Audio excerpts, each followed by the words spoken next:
For today's movie review, I'll be reviewing Independence Day Resurgence, the long-awaited sequel to the 1996 blockbuster Independence Day. And when I first heard they were making a sequel to Independence Day, I really could have cared less because, one, I liked the first film okay, and two, I didn't really think Independence Day needed a sequel since I thought that film was really self-contained. So, really, did we really need a sequel to Independence Day? For the plot of Independence Day Resurgence, it's been 20 years after the events of the first film, and mankind has united together along with using the alien technology to their advantage. And at some point, it turns out that during the invasion of the first movie, those aliens sent a distress signal to their queen, and now their queen has arrived, hell-bent on destroying Earth, and it's up to all of humanity to fight back against this new threat, or returning threat, I should say. And in terms of what I liked about the movie's really fast-paced. Cinematography's great. Special effects, as far as the CGI goes, pretty standard stuff for this kind of movie. I was surprised that there was a few practical effects. I just wish there was more practical effects. I also do like how in the story itself, they do incorporate alien technology into their society. Because I feel like that's something we would do if an alien invasion did occur. I also like how this movie plays around with a few iconic moments from the first movie. I'm not going to mention all of them, but the big one being,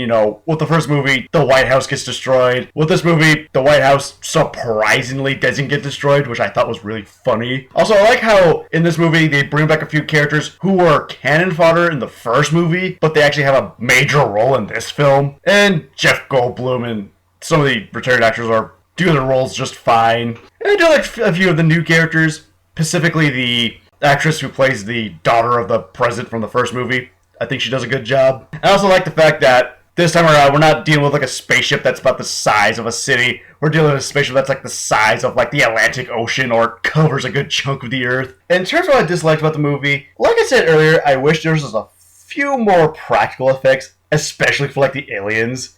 I thought this movie, like the first one, had way too many characters to keep track of. And if they took out a few of them, I think I would have been fine with like a fewer characters to focus on. And there is a lot of repeated plot points in this movie. I'm not going to give out all of them, but the big one being, if we take out the Queen, we take out the Hive, which is something they kind of did in the first movie. But the context is different, but, again, it's a similar kind of plot point.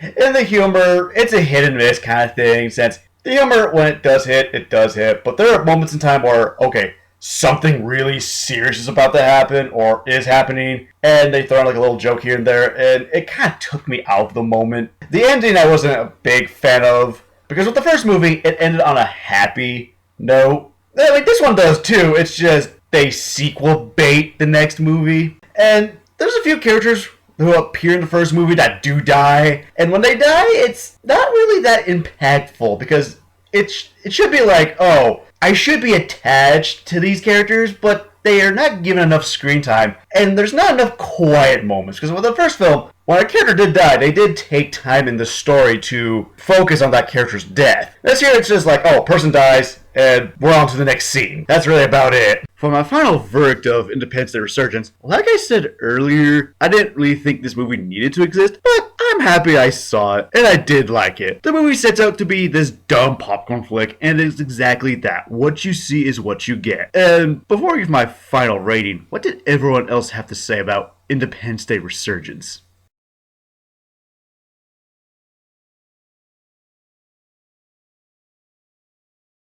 This movie got a lot of negative reviews, and so for my final rating of Independence Day Resurgence, I give it a 3 out of 5.